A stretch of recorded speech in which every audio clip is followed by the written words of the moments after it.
pour la prochaine présentation, on va faire un retour sur les finances publiques au Québec avec Luc Godbout, qui est professeur titulaire de la chaire de recherche en fiscalité et en finances publiques à l'Université de Sherbrooke. Alors, Luc, la parole est à vous. Bien, merci. Je suis bien heureux de prendre la parole dans ce spécial Québec de Tax Coop. Donc, merci aux organisateurs. Aujourd'hui, ce qu'on m'a demandé, c'est d'aborder la situation des finances publiques au Québec dans un contexte avec la crise de la COVID-2019. Évidemment, d'entrée de jeu, là, je vous dirais, il fallait faire des déficits pour soutenir financièrement les individus, les entreprises et l'économie en général. Le contraire aurait été évidemment non souhaitable. Donc, pour les prochaines années maintenant, le gouvernement du Québec se retrouve en situation déficitaire. Et là, nous, dans le cadre de la présentation, on va naviguer entre défis et opportunités pour le Québec. Alors, à la diapo suivante, on voit un peu la mise en contexte là, de ce qu'on va aborder aujourd'hui. Donc, je vais faire ressortir la situation budgétaire du Québec. On va s'attarder également à des lois. Au Québec, on a des lois qui encadrent le processus budgétaire, des lois qui forcent l'équilibre budgétaire et des lois qui proposent une réduction de l'endettement. Donc, on va regarder ces lois-là également. On va faire à leur égard des constats. On va essayer d'envisager également des pistes de réflexion pour essayer de trouver une voie de passage qui serait pragmatique en tenant compte des priorités du gouvernement ou du ministre des Finances, puis en tenant compte de ce qui serait souhaitable socialement. Et en bout de piste, je vais conclure avec quelques remarques. Alors, si on va à la diapo suivante, ce qu'on peut voir, dans le fond, moi, c'est de la manière que j'imagine le défi pour un ministre des Finances actuellement. C'est comme un gros cube Rubik à résoudre. Donc, il y a de l'incertitude qui est liée à la pandémie. Il y a de l'incertitude qui est liée à la croissance économique. C'est dans ce contexte-là que le ministre des Finances doit élaborer son plan de relance. Puis ça, moi, je mets un voyant en jaune parce qu'il y a de l'incertitude. Évidemment, on se fait dire aussi qu'avec la crise de la COVID, il y a des écarts grandissants du côté socio-économique. Bon, vous allez dire, je le mets du côté vert. Je le mets du côté vert comme un souhait en voulant que le ministre des Finances relève ces défis-là en disant sans aggraver les écarts socio-économiques et même de manière positive à les réduire. Il y a aussi du côté vert, il y aurait, c'est là peut-être une opportunité, c'est du côté du défi environnemental. Le premier ministre du Québec avait dit en début d'année, 2020 sera l'année de l'environnement. Évidemment, on peut dire que la crise de la COVID a bousillé son plan, que ce soit l'année de l'environnement, mais l'environnement reste malgré tout un défi pour le Québec et ça demeure entier. Puis là, c'est ça. C'est un bel exemple de défi et opportunité parce que la relance pourrait être une relance verte qui contribuait à la fois à l'économie verte. Et enfin, du côté rouge, c'est que même si les déficits étaient requis, il faut garder à l'œil ces déficits-là, comment ils vont évoluer et évidemment du côté de l'endettement également pour que le tout demeure viable, pour que tout soit sous contrôle, qu'il n'y ait pas de dérapage, pour que le ministre reste à l'écoute ou le cabinet là, reste à l'écoute des autres défis du gouvernement. Alors, je passerai à la diapo suivante pour continuer la mise en contexte du côté de la situation économique. Alors, ici, ce qu'on voit, c'est la chute attendue de l'économie en termes réels pour l'année 2020. On voit une chute relativement sans précédent si on remonte dans les 40 dernières années. Et ça, c'est les données du ministère des Finances qui sont plus optimistes que la moyenne des prévisionnistes au moment où ça a été fait en juin dernier. Et on voit qu'il y a une reprise l'année suivante, en 2020, mais que la reprise ne compense pas complètement la chute qu'il y a eu. Et donc, ça veut dire qu'il va falloir attendre en 2022 avant d'avoir récupéré tout le terrain perdu sous l'angle économique, là, tout le terrain perdu avec la pandémie. Donc, ça montre déjà l'ampleur du défi. Puis, je répète, le ministère des Finances était plus optimiste que les prévisionnistes. Ça ne veut pas dire qu'ils sont dans l'erreur. Le temps le dira, mais ça veut dire qu'il y a quand même une dose d'optimisme dans ces données-là, malgré tout le défi. Si on va à la diapo suivante, on passe là du côté du gouvernement fédéral et là, on regarde les déficits. Et là, on voit que le déficit pour l'année en cours est colossal. Certains disent que maintenant, la situation s'est améliorée, que le déficit devrait être un peu moins que prévu. peut-être. D'un autre côté, le plan de relance économique n'est pas encore inclus là-dedans. Et donc, de manière incontestable, une chose est certaine, c'est que le déficit va être majeur. Ce qu'on voit par la suite, par contre, c'est que les déficits reviennent, sans dire beaucoup plus modestes, ils reviennent quand même, ils se résorbent quand même de manière assez nette, parce que l'ensemble des interventions jusqu'à maintenant sont davantage ponctuelles, des gestes non récurrents que des gestes récurrents. Tant qu'il en sera ainsi, le retour à l'équilibre budgétaire post-pandémique devra être facilité. Par contre, ce qu'on voit pas, mais c'est s'il n'y avait pas eu la pandémie, en 2020-2021, le gouvernement fédéral aurait déjà quand même fait un déficit de 28 milliards. Et là, ça milite un peu pour dire que quand l'économie va bien, le gouvernement devrait viser l'équilibre. Ça faciliterait le retour à l'équilibre ou ça faciliterait les gestes ponctuels lorsque l'économie va mal, mais on tomberait dans des déficits qui seraient quand même un peu moindres.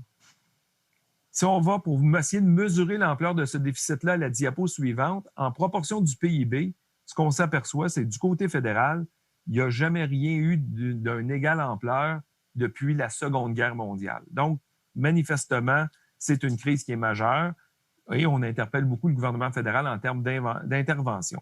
Si on va du côté du Québec, les déficits, à la diapo suivante, les déficits sont quand même plus modestes. Et on s'aperçoit qu'elle se résorbe. Ici, pour l'année 2000, c'est des estimations de la chaire en fiscalité et en finances publiques. Et on voit qu'elle se résorbe, mais on va revenir plus tard à la loi sur l'équilibre budgétaire. On voit néanmoins que les déficits perdurent dans le temps. Est-ce que, dans un tel contexte, il faudra ajuster la loi? C'était nos estimations qui avaient été faites en août dernier. Si on poursuit, puis on va à la diapo suivante, on s'aperçoit que le Québec en a eu des déficits d'égale ampleur dans le passé, mais il n'y en a pas eu depuis que la loi sur l'équilibre budgétaire existe, par contre. Mais il y en a eu dans le passé, pardon. Et on s'aperçoit aussi, en regardant avec les diapos précédentes, que l'ampleur du déficit est beaucoup plus modeste. Ça ne veut pas dire que le défi n'est pas là, mais l'ampleur du déficit est plus modeste du côté québécois que du côté fédéral. Puis là, sans ouvrir une grande discussion là-dessus, ce qu'il faut quand même reconnaître, c'est tous les programmes qui ont été mis en place dans le cadre de la crise de la COVID, qu'on va de la PCU à l'assurance-emploi simplifiée, à la subvention salariale, ça relève des compétences fédérales en termes d'assurance-emploi ou d'assurance contre la perte d'emploi, devrais-je dire. Et c'est pour ça que l'ampleur est beaucoup plus manifeste du côté fédéral. Bon, on s'en va maintenant voir à la diapo suivante les deux lois qui touchent la préparation budgétaire au Québec. Une première loi sur l'équilibre budgétaire et une deuxième sur la réduction de la dette et instituant le Fonds des générations. Dans les deux cas, c'est des contraintes légales que le gouvernement s'est doté. Puis, chacune des deux prochaines diapos va essayer d'expliquer chacune de ces lois-là. Alors, si on va à la diapo suivante pour la loi sur l'équilibre budgétaire, c'est une loi qui a été adoptée en 1996. C'est une loi qui a été adoptée suite à une récession, parce que l'économie allait mal et il y avait pas l'économie, mais il y avait dérapage de nos finances publiques et on s'est doté de cette loi-là, qui est une contrainte légale qui oblige le gouvernement du Québec à équilibrer son budget année après année après année. Bon, il y a quand même des exceptions. Si jamais on faisait un déficit de moins de 1 milliard dans une année donnée, le gouvernement doit faire un surplus d'égale ampleur l'année suivante. Donc, il doit rembourser le déficit qu'il a fait. Et dans certaines circonstances, le gouvernement peut faire un déficit de plus d'1 milliard, mais dans ce cas-là, il y a des conditions. Il faut que ça découle d'une catastrophe ayant des impacts majeurs sur les dépenses. Ça découle d'une détérioration importante des conditions économiques ou que le gouvernement fédéral ait changé ses transferts fédéraux en les réduisant de manière substantielle. Clairement, dans le cadre de la COVID, là, on se qualifie clairement à des circonstances particulières qui nous permettent de faire un déficit de plus d'1 milliard. Et dans ce cas-là, il faut avoir un plan de résorption des déficits qui nous oblige à retrouver l'équilibre budgétaire sur 5 ans. Donc, sur 5 ans, la première année, il faut réduire le déficit prévu d'1 milliard.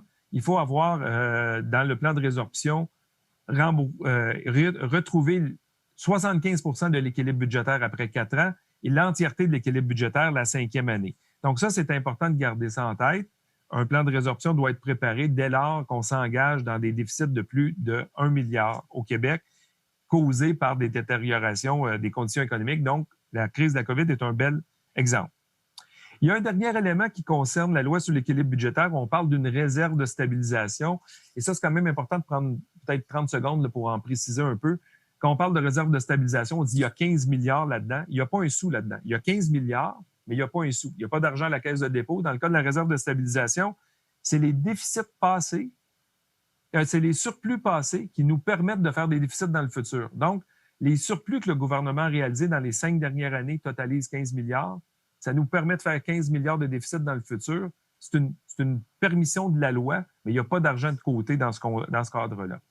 Si on va à la diapo suivante pour parler de la loi sur la réduction de la dette et instituant le Fonds des générations, c'est une loi qui a été adoptée en 2006. Elle se donne, dans le fond, la loi, le principal élément à retenir, c'est qu'on se donne des cibles de dette à atteindre en 2025-26. Et pour atteindre ces cibles-là, on a créé un fonds des générations dans lequel on met des sommes dédiées. Donc, c'est ça, en gros, qu'il faut retenir. Les sommes dédiées proviennent essentiellement de revenus d'Hydro-Québec, mais il y a également des taxes sur les boissons également. Il y a des redevances minières qui vont financer le fonds des générations. Et une fois que l'argent est dans le fonds des générations, l'argent ne peut servir qu'au remboursement de la dette. Donc, tout l'argent qui est dans le fonds, là, on peut juste le prendre. Ça, c'est placé à la caisse de dépôt. Mais si on décide d'en retirer une portion, ça va rembourser la dette. Alors là, je vais à la diapo suivante concernant un premier constat, un gros constat ou une grosse question. On se dit, est-ce que c'est possible, comme le souhaite le ministre des Finances, de s'engager dans un retour à l'équilibre budgétaire dans un horizon de 5 ans, comme l'oblige la loi sur l'équilibre budgétaire, tout en...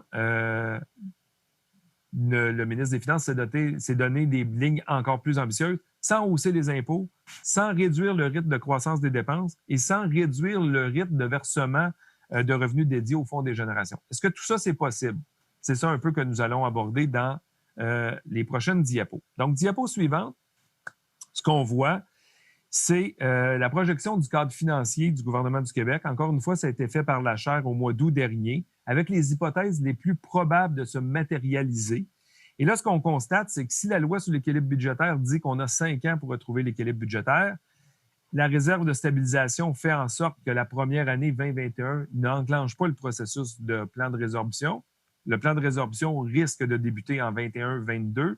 Si nous avons 5 ans, ça veut dire qu'il faut retrouver l'équilibre budgétaire pour 2025-26. Les scénarios le plus probables montrent que ça ne sera pas possible avec les prévisions actuelles de le retrouver, cet équilibre budgétaire-là, et on risque de déborder à quelques années plus loin. Bon, là, c'est le premier constat. A priori, avec le scénario le plus probable, on n'est pas en mesure, sans hausser les impôts, sans réduire le rythme de croissance des dépenses ou sans revoir les versements au Fonds des générations, d'atteindre l'équilibre budgétaire. Si on va voir du côté de la loi sur le remboursement de la dette, on avait une cible à la diapo suivante, on avait une cible d'obtenir, diapo suivante, on avait une cible d'obtenir 45 % de dette brute en proportion du PIB en 2026. En l'absence de la COVID, on l'aurait respecté cette cible-là de manière très facile, puisque en 2021 ou en 2020, on l'avait déjà atteinte. Et là, on voit qu'avec la dégradation causée par la COVID, on ne sera pas en mesure de l'atteindre en 2026. Cela dit, on voit que l'endettement est quand même sur une pente descendante entre 2021 post-COVID et 2026 post-COVID. On passe de 50 à 48 %, mais on n'a pas le fameux 45 qui est dans la loi sur la réduction de la dette. Bon, à la diapo suivante, ce qu'on montre, c'est, mais le ministre des Finances, lui, il a espoir d'avoir plus de croissance économique. Le gouvernement s'est fait élire en disant on veut maximiser la croissance économique. Il a espoir qu'il y aurait plus de croissance économique. Ici, on a fait un scénario qui est vraiment optimiste, qui dit que si nous avions 2 % de croissance économique réelle au-delà de l'inflation, là, de la croissance économique réelle, est-ce qu'on a essayé de voir, là, est-ce qu'on aurait l'équilibre budgétaire en 2025-26? La réponse est non. On y serait presque, mais on ne l'aurait pas. Et du côté de l'endettement, c'est la même chose. On n'aurait pas notre cible de 45 %, mais on serait en mesure de l'obtenir quelques années plus tard. Donc, ce n'est pas la fin du monde, mais le scénario le plus probable montre qu'on n'atteint pas nos cibles avec ces deux lois-là. Un scénario plus optimiste avec plus de croissance montre qu'on les obtient pas plus, même si on est évidemment plus près. Alors là, je m'en vais à la diapo suivante pour essayer de parler qu'est-ce qu'on peut faire du côté de ces deux lois-là si nous ne sommes pas en mesure de les respecter. Donc, si on n'est pas en mesure de les respecter, il va falloir soit les modifier, et on va voir de quelle façon un peu plus tard. Mais clairement, actuellement, on n'est pas en mesure de les respecter. Alors, diapo suivante, on se pose la question, c'est est-ce qu'on serait capable d'avoir une approche pragmatique pour être en mesure de trouver un scénario qui serait alternatif, possible de retrouver l'équilibre budgétaire tout en poursuivant les versements au fonds? Oui, c'est possible. Possible de retrouver l'équilibre budgétaire sans limiter la croissance des dépenses en matière de services publics? Oui, c'est possible. Est-ce que c'est possible de retrouver l'équilibre budgétaire sans hausser de manière généralisée le fardeau fiscal? Oui, c'est possible. Malheureusement, c'est possible pour les 3 cas, mais pas les 3 en même temps. Donc, le ministre ou le gouvernement devront faire des choix. Si on veut retrouver l'équilibre budgétaire à l'intérieur de 5 ans, est-ce qu'on revoit les sommes, temporairement les sommes qui sont versées au Fonds des générations? Est-ce qu'on limite la croissance des dépenses? C'est ce qu'on pourrait appeler, entre guillemets, de l'austérité, ou on applique des hausses d'imposition. Donc, c'est un peu ce que nous allons approcher ou aborder pour la suite des choses. Parmi les ajustements souhaités à la diapo suivante, ce qu'on peut voir, c'est dans la loi, actuellement sur l'équilibre budgétaire, on dit qu'il faut retrouver l'équilibre budgétaire sur 5 ans. Et quand il y a un plan de résorption, c'est toujours le même 5 ans, qu'on ait eu une grosse récession ou une petite récession, qu'il y ait une détérioration économique qui soit faible ou ambitieuse. Donc, la récession qui a suivi les événements de 2001, la grande récession de 2008 ou le grand confinement de 2020, dans tous les cas, on a 5 ans pour retrouver l'équilibre budgétaire. Il y a peut-être un élément quantitatif qu'on devrait ajouter à la loi pour permettre qu'on retrouve l'équilibre budgétaire entre 3 et 7 ans, d'avoir un peu plus de liberté du côté du ministre des Finances. Ça serait peut-être un ajout qui serait souhaitable. Et du côté de la loi sur la réduction de la dette, bien, clairement, il va falloir réviser les cibles, mais on pourrait en profiter aussi de dire temporairement, on pourrait revoir les sources, pas les sommes. Une fois que les sommes sont dans le fonds, ils doivent servir au remboursement de la dette, mais les sommes qui sont versées au fonds, peut-être qu'on pourrait revoir temporairement certaines d'entre elles, notamment, je pense, aux taxes spécifiques sur les boissons. On pourrait en suspendre le versement au fonds pour favoriser le retour à l'équilibre budgétaire. Je regarde à la diapo suivante la manière si on souhaitait hausser les revenus.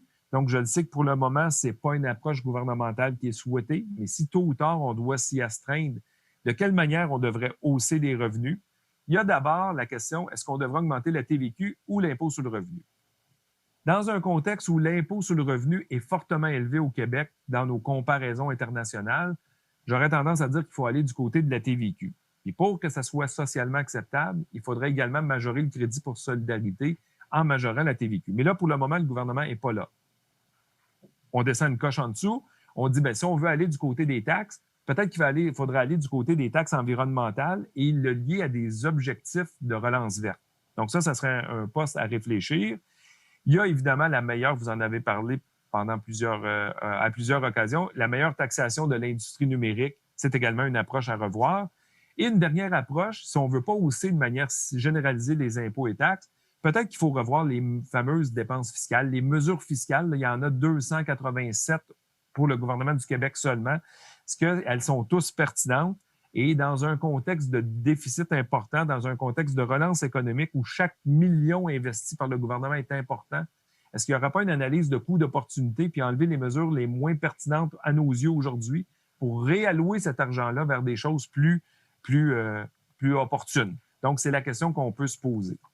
À la diapo suivante, j'ai d'autres exemples de révisions qui seraient possibles pour retrouver l'équilibre budgétaire sans hausser de manière généralisée les impôts. Donc, le gouvernement ne veut pas hausser de manière généralisée les impôts, ce qui est une façon haute de faire.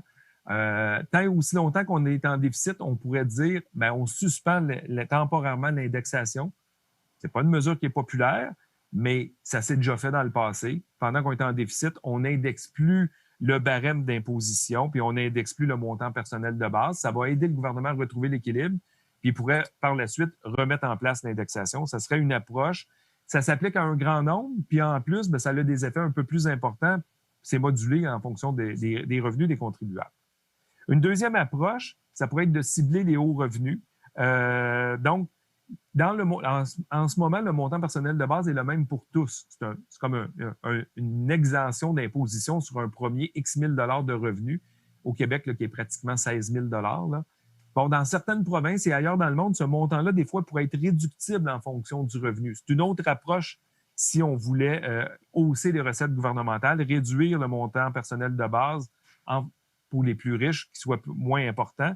Puis il y a certaines mesures fiscales qui profitent davantage aux mieux nantis. Le meilleur exemple, c'est la déduction pour les dépenses engagées pour gagner un revenu de placement. Cette dépense-là, fiscale-là, est vraiment ciblée chez les mieux nantis, là, chez les 1 % des plus riches qui occupent pratiquement la totalité du coût de cette mesure-là. On pourrait, si on ne veut pas l'abolir, parce que c'est quand même une dépense qui est légitime dans le but d'engager un revenu, on pourrait transformer la déduction en crédit d'impôt. On dégagerait ainsi des sommes. Troisième piste sur cette diapo-là, ça serait d'ouvrir une discussion avec le gouvernement fédéral pour revoir le taux d'inclusion du gain en capital. Ça limiterait les fameuses planifications que font les fiscalistes pour convertir du dividende en gain en capital. Ça apporterait des recettes tant au gouvernement fédéral qu'aux provinces. C'est encore une façon progressive de faire des changements. Donc, ça, c'est une avenue qui doit être faite. Je le rappelle, par contre, dans ce cas-là, Québec ne peut pas ou ne doit pas agir seul. Il doit le faire en coordination avec le gouvernement fédéral et des provinces pour que le changement de taux d'inclusion soit uniforme d'un pays, d'une province à l'autre, pardon. Et je terminerai avec la dernière diapo en termes de remarque finale. Je sais que la crise de la COVID a créé plusieurs défis pour le gouvernement du Québec, mais il offre également des opportunités. Je repense tout le temps là, au défi environnemental, mais qui peut devenir une opportunité en développant notre plan de relance, que ce soit un plan de relance également environnemental. Cette crise-là nous a fait revoir, dans le fond, le rôle de l'État. L'État a besoin d'argent pour jouer son rôle. Il y a des besoins accrus en dépenses. Il y a des investissements qui sont nécessaires pendant que les recettes fiscales chutent. C'est correct, ça nous amène à faire des déficits, mais il faut que ces déficits-là soient temporaires. Devant la rareté des ressources, faisons des choix. S'il y a des mesures fiscales qui sont moins opportunes, enlevons-les. Prenons cet argent-là pour financer la relance. Une fois que le plan de relance sera terminé, prenons cet argent-là pour retrouver l'équilibre budgétaire. C'est des éléments pour lesquels on doit réfléchir. Je sais qu'on est avec beaucoup de décisions budgétaires que le gouvernement devra prendre.